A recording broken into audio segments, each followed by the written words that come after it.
బేహద్ పరం మహాశాంతి. ఈరోజు పురుషార్థమునకు ఉదాహరణ పాయింట్స్. బాప్ అంటున్నారు, పిల్లలు స్వయంను ఆత్మ అనుకొని పాయింట్ ఆఫ్ లైట్ మాస్టర్ సర్వశక్తివాన్గా భావించి పరమాత్మ తండ్రిని పాయింట్ ఆఫ్ లైట్ సర్వశక్తివాన్గా జ్ఞాపకం చేయండి. ఈ యొక్క స్మృతి మీ ఆత్మను శక్తిశాలిగా తయారు చేస్తుంది.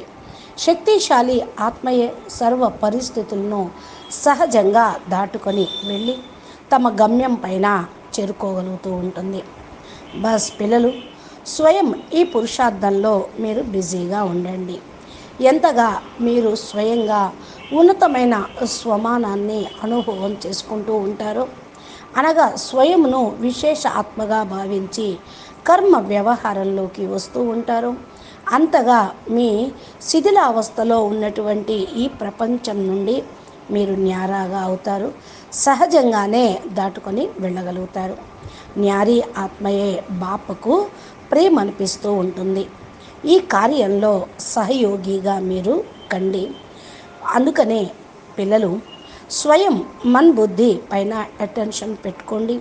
మాటి మాటికి మన బుద్ధి ద్వారా స్వయంను ఉన్నతమైన స్వమానంలో స్థిరంగా ఉంచి సర్వశక్తివాన్ బాపు యొక్క సాంగత్యంలోకి వెళ్ళి కూర్చోండి.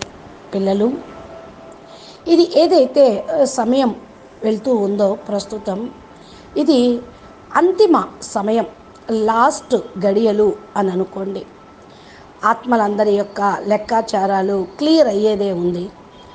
అందరికీ కూడా శాంతి మరియు పవిత్రత యొక్క శక్తితోటి పవిత్రంగా అయి పరంధామానికి ఇంటికి వెళ్ళాలి. కానీ దానికంటే ముందు మీరు మీ యొక్క లెక్కాచారాన్ని కూడా క్లియర్ చేసుకొనే మీ యొక్క అనాది ఆది స్వరూపంలో స్థిరంగా ఉండగలుగుతారు. బాపు యొక్క సాంగత్యంలో కూర్చోండి. విశ్వ కళ్యాణకారి కార్యంను చేస్తూ ఉండండి. అందుకనే మీరు తమ యొక్క లోపాలను లెక్కాచారాలకు పూర్తిగా బిందు పెట్టేసేయండి. మనసు బుద్ధి ద్వారా ప్రతి ఒక్క వస్తువును సాక్షిగా స్వయం ఉన్నతమైనటువంటి స్వమానంలో చూస్తూ ఉండండి.